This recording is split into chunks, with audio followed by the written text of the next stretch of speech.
Hey everybody, it's the ZenWitch here with another unboxing of an Oracle deck. And I'm not alone today. I've got Gilbert. Hey Gibby. Gilbert. And Mitchell is here too. Where's Mitchell? There's Mitchell. Hi Mitchell.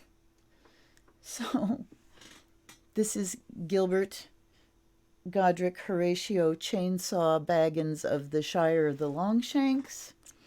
And that other little dude there is Griffin Merlin Mitchell, the Nug.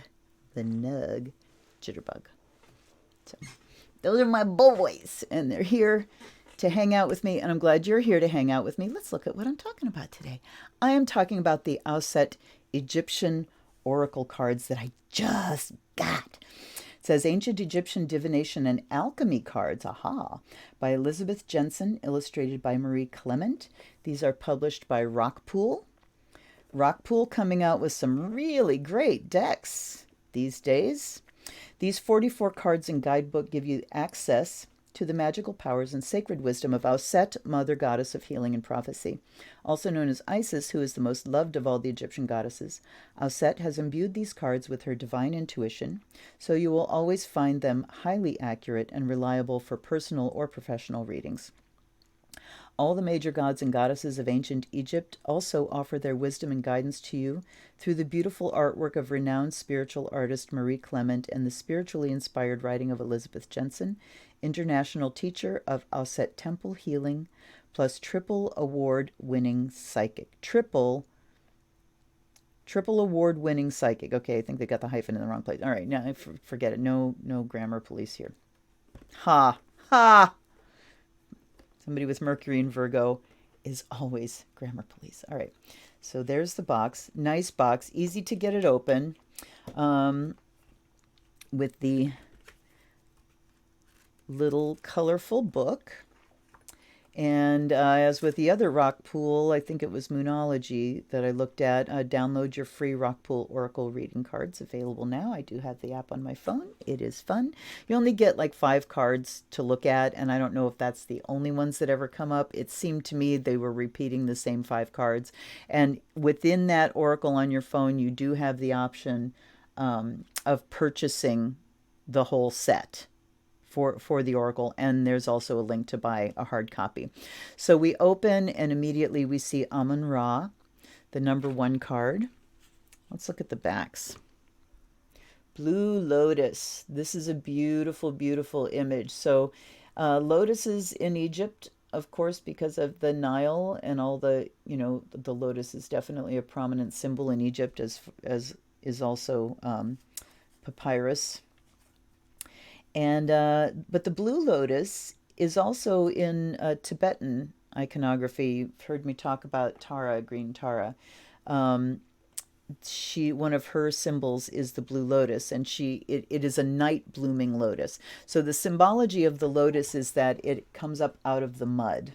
So lotus roots are deep in the mud, underwater, where it's black, where you can't see and things are murky and unclear. But it comes up out of that mud and that murk and that darkness to bring this glorious blossom with it. So that's what the blue lotus is. The Nalini is the night blooming lotus, which also carries the symbolism of really bringing clarity from the unconscious into the conscious. So I found it really powerful to have the blue lotus on the back of this deck. Okay, Amun-Ra, miracle creation. So we do have keywords for each of the cards too. Ankh, energy healing, and immediately you see that these are in alphabetical order. They do have numbers, tiny, tiny little numbers, like right there. But they're not ordered, numbered in order of here are all the gods, here are all the, in groups like that. It's just alphabetical order with numbers on them as well. And I hear Gilbert trying to get out. We'll see how vehement he gets about it. So that's energy healing with Ankh. Anubis, guide and protector. I love Anubis.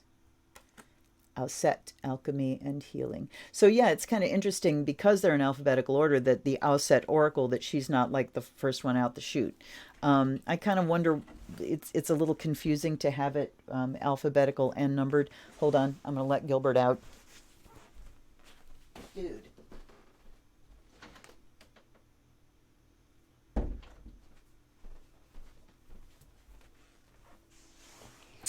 It's not treat time yet. Sorry, Gil. Okay. Auset, Alchemy and Healing. Auset Temple, Sacred Ceremony. Basht, Joy and Pleasure. There's my little Bashtet right there. Joy and Pleasure. Blue Lotus, Enlightenment. So the same image as the back of the card. The Cobra, Divine Awakening. That's unique. I don't know if I have a deck that has like a card that's the same as the backs of the cards.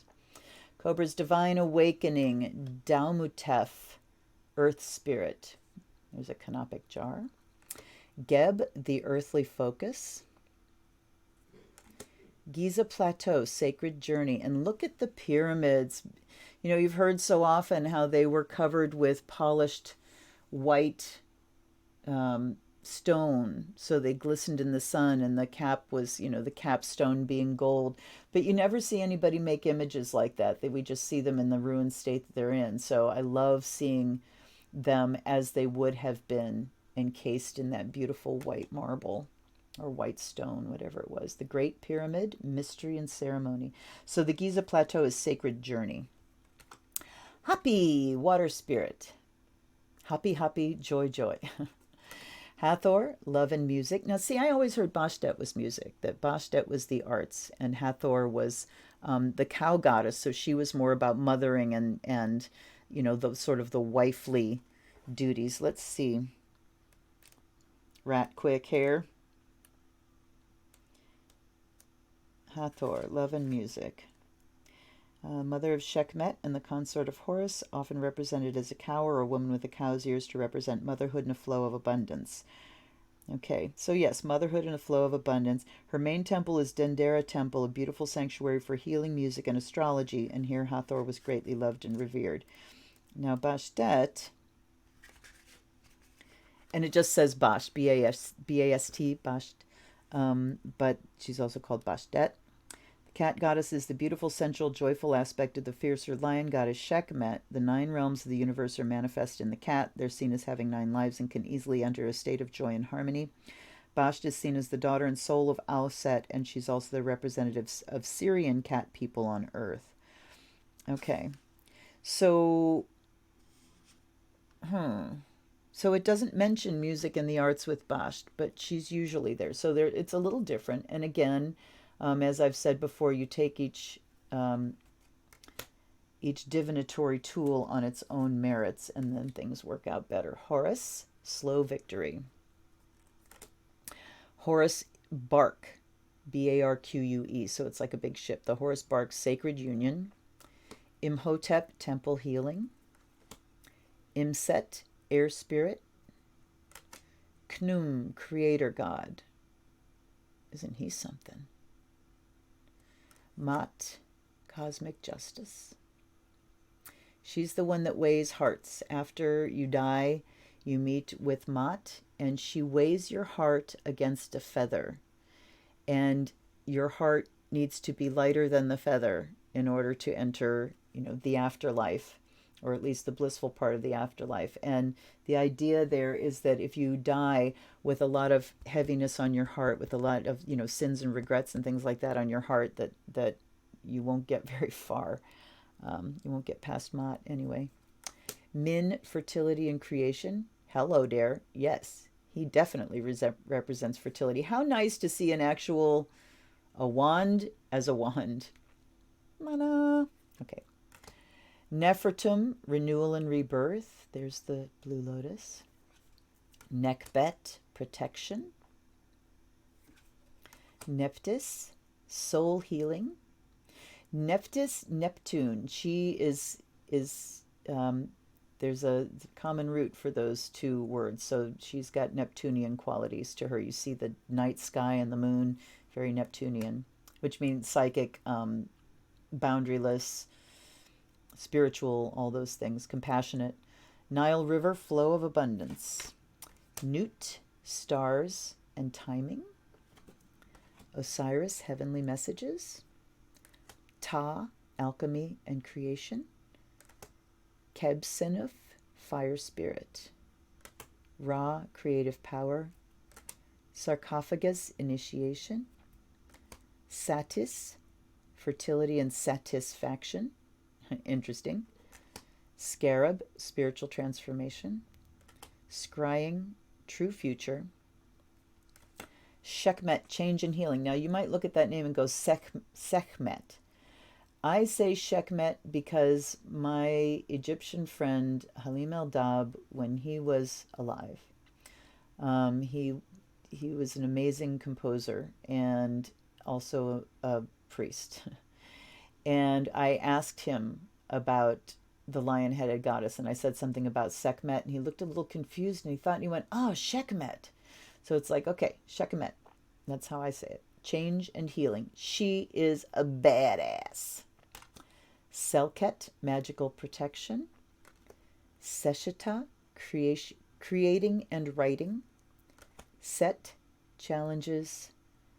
Syrian star, star blessings. Sobek, rest and endings. That sounds familiar to you. There was a Buffy episode where they had a demon named Sobek. Took me a while to figure that one out. Sphinx, silent wisdom. Taweret, pregnancy and birth. Tehuti, Akashic records. And Ushabtis, seek assistance. Now, I really do wish they had put, I mean, the numbers are kind of superfluous. They're so small, and we're going to sort them alphabetically anyway. So, you know, if you're going to do numbers, do them in the order of, like, putting pairs together, you know, like Isis and Osiris. Or, you know, grouping, like, the four elementals together and make the numbers follow that. I'm just kind of questioning why they bothered with numbers when they don't really do anything but follow the alphabetical order of things. So let's look at the book. Egyptian Oracle Cards. This was printed or published in 2018, so it is very new. And I'm really glad I ran across it. So again, they've got the everything listed in alphabetical order. And you know, if you're doing things in order of that makes sense within the system, like I was just talking about, then fine, go list them here in alphabetical order. You know, so it's easy to look up the cards or something if you're not using numbers, but that just doesn't seem to make a lot of sense. It's redundant. Because I want to know what order they're putting these in. If Auset is at the top, I would think Osiris would be next. And then Horus, you know, would be after them as their child. And then, you know, gods and goddesses maybe in pairs or whatever after that. And then we go into other symbology, but we haven't done that. All right, I offer my guidance and wisdom to you now, for life's greatest gift is not to just see the future, but to have the ability to make wise decisions and exercise choices about your future. In ancient Egypt, all major decisions were made following a time of contemplation and divination. The correct course of action could then be taken, or magical and alchemical action undertaken, if the future was not positive or presented many obstacles.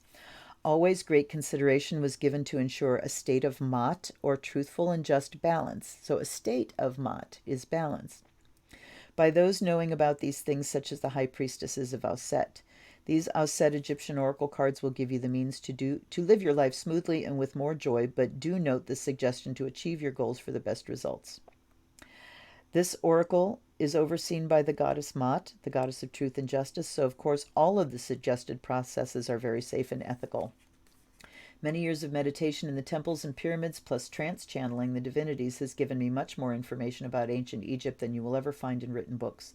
The true secrets of alchemy and initiation in the Great Pyramid were never recorded on the walls of the temples or on papyrus scrolls for all to read. Egypt is actually about 50,000 years old, and those early years were the true times of peace, power, and great awareness of knowledge still hidden from us today. In late 2003, I founded Isis Mystery School to spread the teachings and healing power of the goddess Auset, and have since taught worldwide. In 2015, necessity made me change my business name from Isis Mystery School to Auset Temple Healing, a message to do so that I had first received in 2006.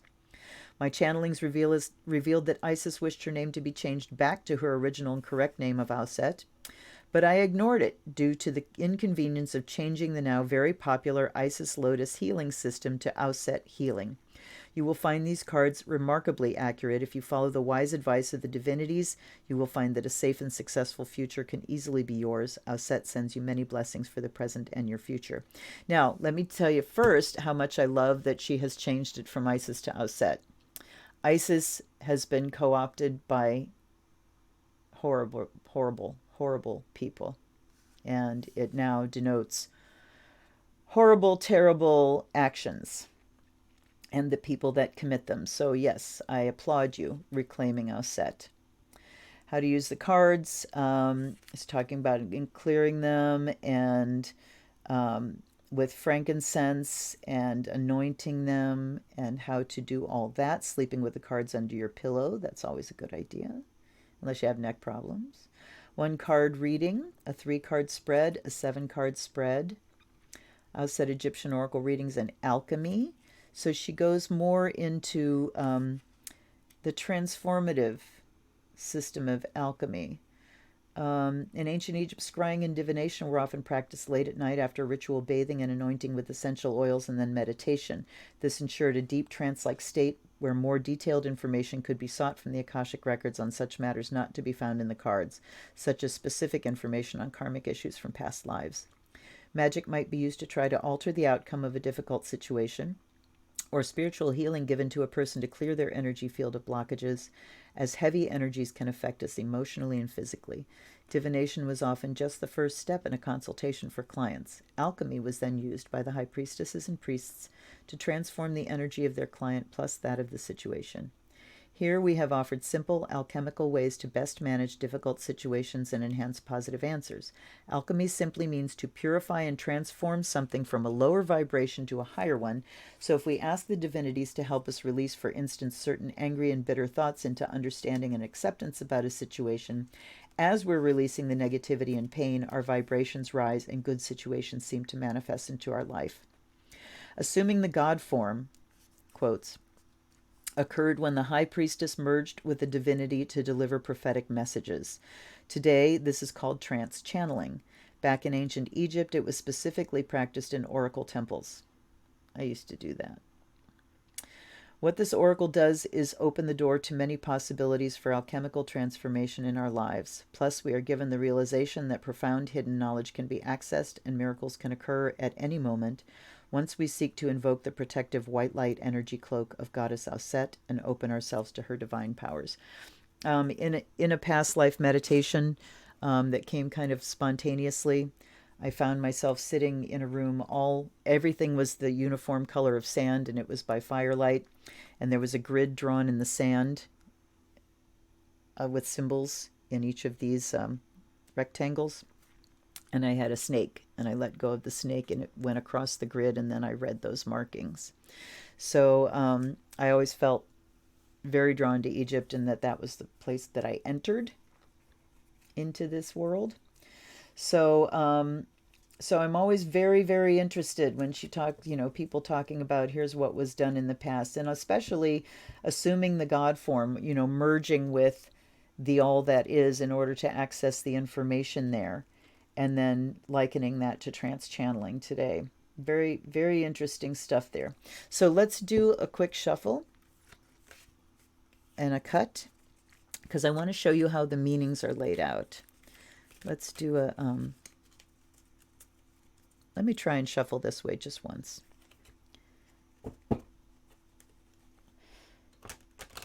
It works.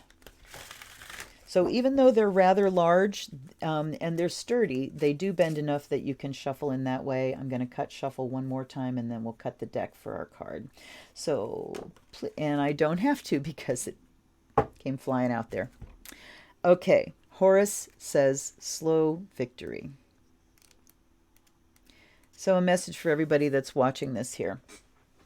The son of Auset and her murdered husband Osiris, Pharaoh of Egypt, Horus was conceived by the magic of Auset.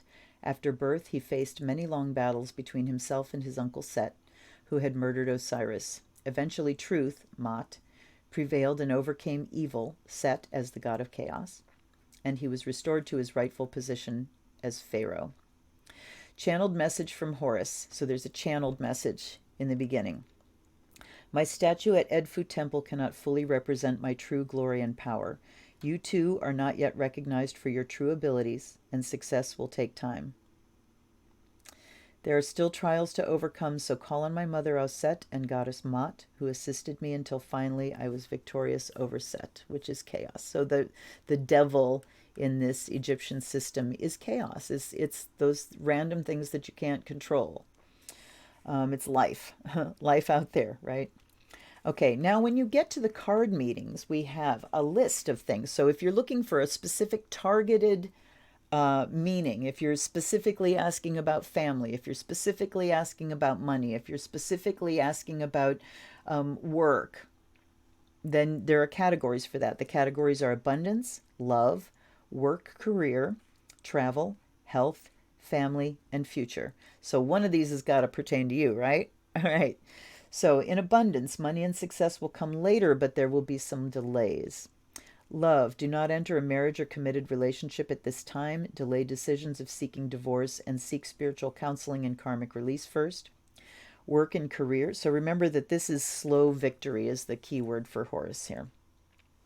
Work and career, delays in having your work recognized and promotions pass you by for now. Good time to undertake spiritual and work-related studies. Travel says best to rest and meditate at home for the present. Health says slow progress of both minor and major illnesses. Family, some dissent and anger between family members, which will take time but eventually resolve itself. And future, success continues to evade you at present but will come with persistence. So there is a range of meanings, and I like the channeled message a lot. It seems to really encapsulate the meanings there. Let's do one more here. And let's ask if it wants to come flying out at us like the last one did. It's going to shuffle and cut. Shuffle and cut. Auset. Thanks for showing up, my love. That right there, even though I haven't used this deck much, the one reading I did for myself when I got it went directly to the point. And all I was asking was, what do I need to know right now?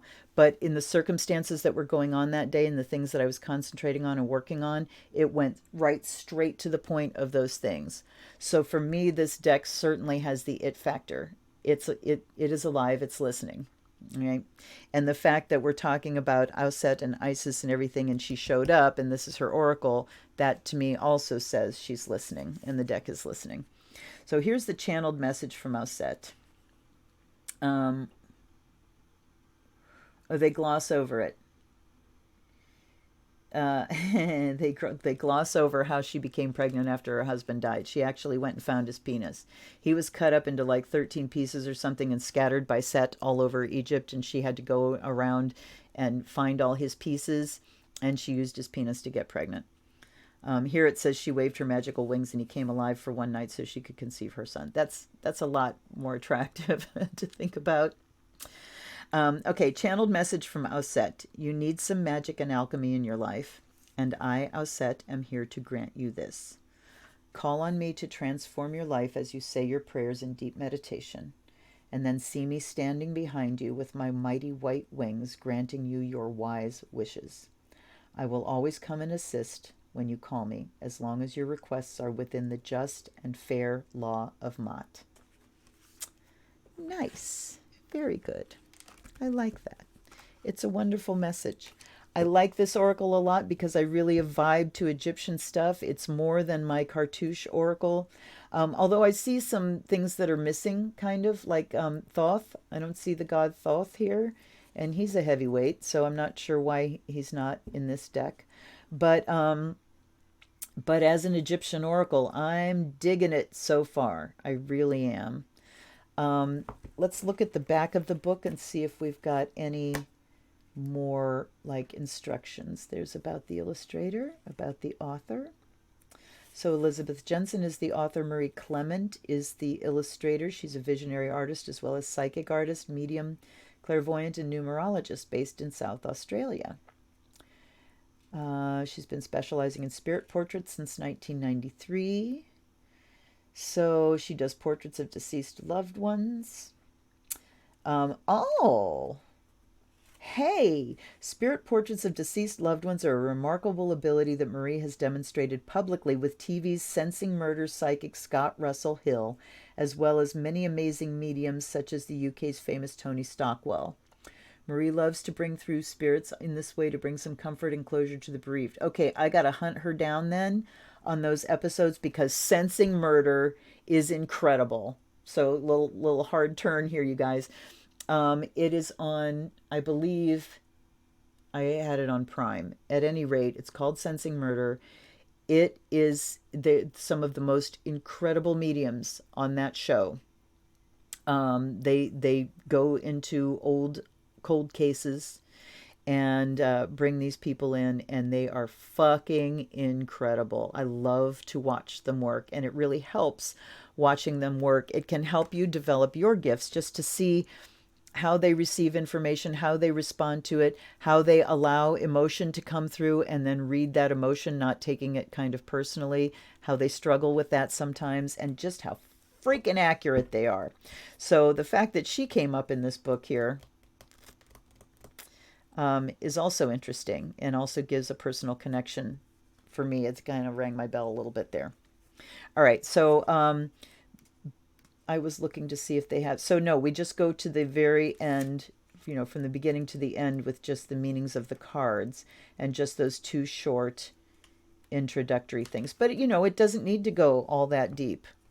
An oracle that works works, and kind of like Tarot of the Ages, which I also reviewed a little while ago.